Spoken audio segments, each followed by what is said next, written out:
होली की पूर्व संध्या पर आ पाए। देखिए, दुनिया में होली, ईद और दीपावली होती रहती है और मुहर्रम भी होता है। जगत का नियम है, यहाँ होली भी होगी, मुहर्रम भी होगा, ईद भी होगी, दीपावली भी होगी।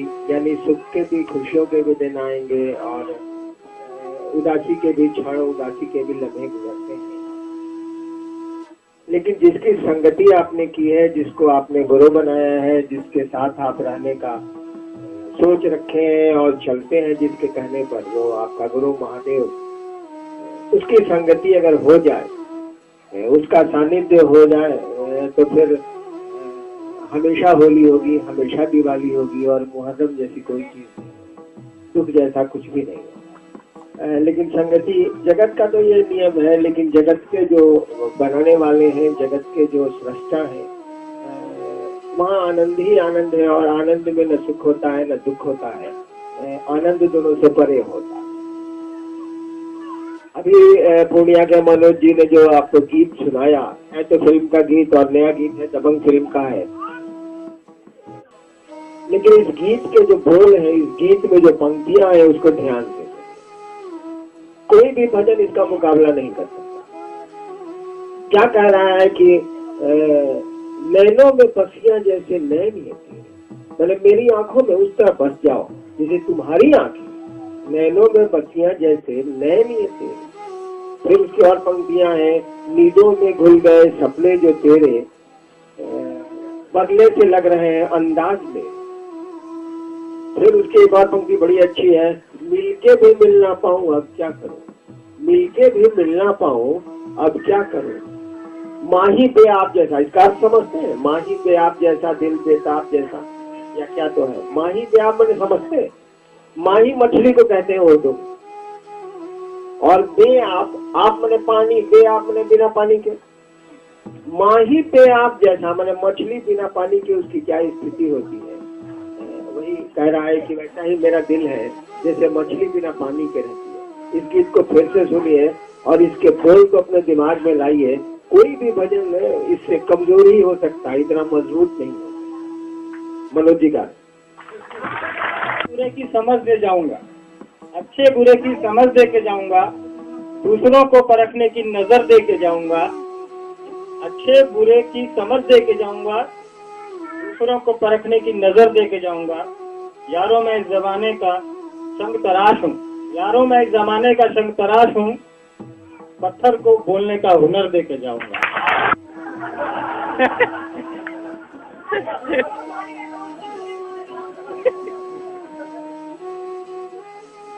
साहब और दीदी जो इस दुनिया में, समाज में जो करके दुनिया को आगे बढ़ने की एक समझ दे रहे हैं, उसी पे हम लोग की तरफ से साहब और दीदी के लिए अच्छे बुरे की समझ दे के जाऊंगा, अच्छे बुरे की समझ दे के जाऊंगा, दूसरों को परखने की नजर दे के जाऊंगा, अच्छे बुरे की समझ दे के जाऊंगा, दूसरों को परखने की नजर दे के जाऊंगा।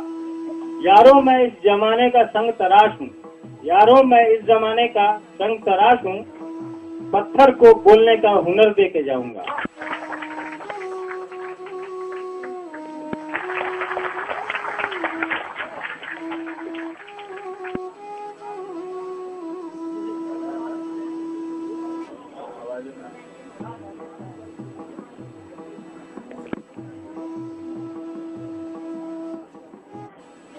संग तराश का अर्थ हुआ संग मन पत्थर, इसी से हुआ संग मन मत, संग मन पत्थर। संग तराश का अर्थ हुआ संग को तराशने वाला, पत्थर को तराशने वाला। संग तराश कहते हैं उस आदमी को, उस मूर्तिकार को जो पत्थरों को काट के, छेनी हथौड़ी सबसे काट के सुंदर मूर्तियां बना, पत्थर को वो भगवान बना देता रखा था। आपको व्याख्या कर दूंगा, लेकिन उस समय मैंने केवल सुना था कि शिव को ईश्वर कहते हैं, महेश्वर कहते हैं, भगवान कहते हैं, या फिर भगवान का नाम शिव है।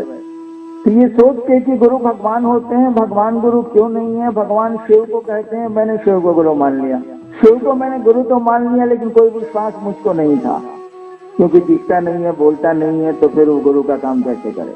लेकिन मेरे साथ लाचारी थी, बहुत 15 साल बर्बाद किए थे मैंने सोचा कि चलो शिव को ही गुरु मान लेते हैं, अब तो कोई उपाय भी नहीं।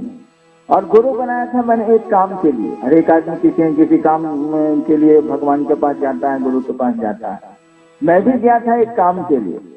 वो काम था कि मैं गुरु से चमत्कार सीखना चाहता था, जादू टोना सीखना चाहता था और कुछ नहीं। लौकिक परेशानी मुझको कुछ नहीं थी। मेरे बाप 1952 में डिप्टी कलेक्टर हुए थे, मैं 1975 में डिप्टी कलेक्टर हुआ, इसलिए लौकिक परेशानी कुछ नहीं थी। लेकिन एक चाहत थी, एक शौक था कि चमत्कार सीखेंगे, जादू टोना सीखेंगे, क्या चीज है ये।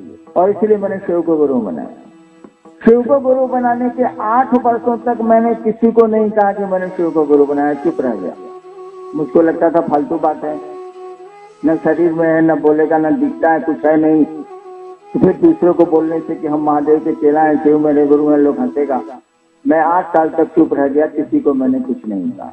8 साल में मुझको लग गया कि ये गुरु है।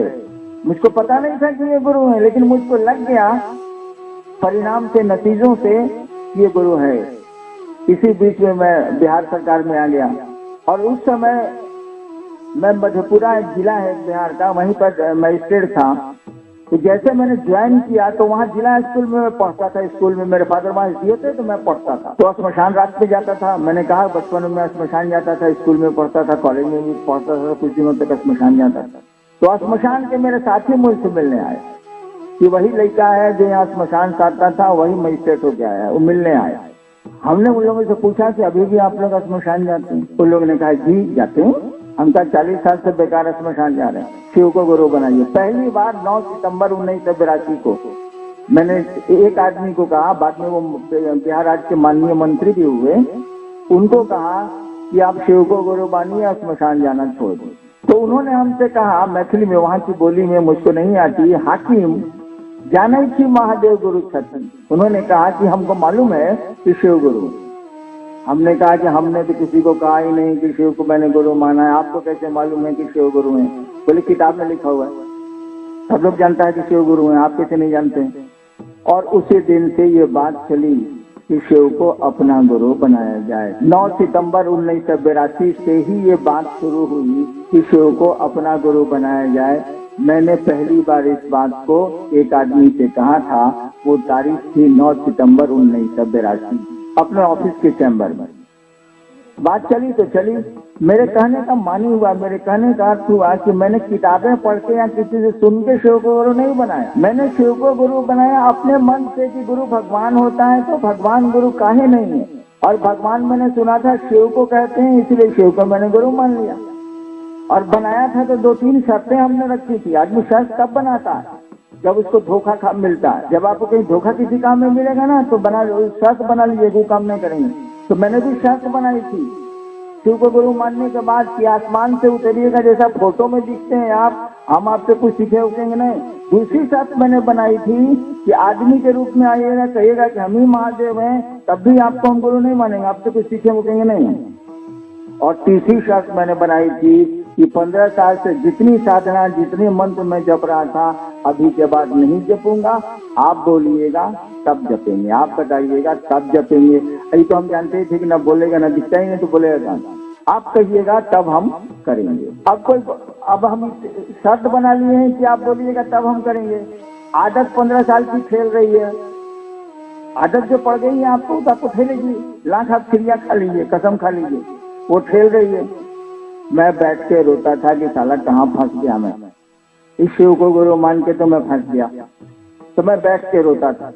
लेकिन एक बात कहूँ आप, अगर शिव के लिए शिव के पास आप रो सकते हैं तो आसमान फट सकता है।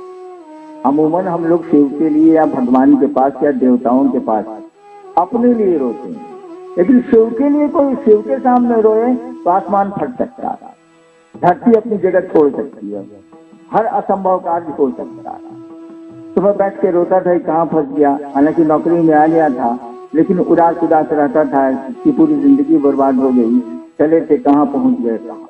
और शिव को गुरु मानने की बात चली। हम लोगों ने कहा कि शिव को गुरु मान के 3 काम करिए। जो हमने सीखा था लोगों को बताया, 3 काम करिए।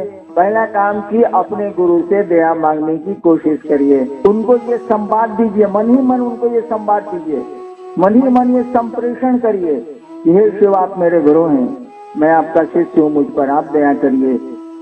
क्योंकि मन तो हम लोगों को भगवान समझे हुए बैठा हुआ है, शिव को भगवान समझ के हम लोग बैठे हुए हैं। गुरु मानने की आदत आप हमारे आपके मन को नहीं है शिव को। इसीलिए पहला काम हम लोगों ने कहा कि 3 सूत्र दिए गए ना, शिव को गुरु मान के 3 काम करने हैं, 3 सूत्र दिए गए। पहला सूत्र इसी के लिए है कि हम लोग को आदत है नहीं शिव को गुरु मानने की, तो मन पहले पकड़ता ही नहीं है कि शिव मेरे गुरु हैं, तो पकड़े हुए भगवान है। तो हम लोगों ने कहा कि आप ये मन ही मन कहिए कि आप मेरे गुरु हैं, हम पर दया कर दीजिए। दूसरा हम लोगों ने कहा कि शिव गुरु की चर्चा करें आप, महादेव हम लोगों के गुरु हैं, ये दूसरों से बात करें आप। देखिए आदमी जिससे प्यार करता है ना, उसके बारे में गप करना चाहता है। उल्टा भी है, जिसके बारे में ज्यादा गप करेंगे आप, उससे आपको लगाव होना शुरू हो जाएगा, मोहब्बत होनी शुरू हो जाएगी। या तो मोहब्बत हो जाए तो आप गप करेंगे ही करेंगे, मौका ढूंढेंगे दूसरों से, या फिर उलट लीजिए इसको, अगर दूसरे के बारे में लगातार आप गप करते हैं तो या तो मोहब्बत हो जाएगी या नहीं तो दुश्मनी हो जाएगी, दोनों कम हो जाएगा। हम लोगों ने कहा अपने गुरु की चर्चा करें दूसरों से आप। तीसरा हम लोगों ने कहा कि अपने गुरु को प्रणाम करने की कोशिश करिए। अपने गुरु माने हम लोग के गुरु महादेव है, अपने गुरु को प्रणाम करने की कोशिश करिए। कई बार मैंने कहा कि भैया रात को सोने जाते हैं आप, बिस्तर पर लेट जाते हैं आप, मन ही मन शिव को याद करिए, प्रणाम कर लीजिए, दया मांग लीजिए। मन ही मन कहना, बोलना तो है नहीं, बोलने से काम भी नहीं चलता है। इस माइक को हटा दीजिए तो मेरी आवाज आप नहीं सुनेंगे। और सुबह उठते हैं तो शिव को याद कर लीजिए, प्रणाम कर लीजिए, ये संप्रेषण करिए कि आप हमारे गुरु हैं, हम पर दया करिए, और परिवर्तन आपको दिखेगा।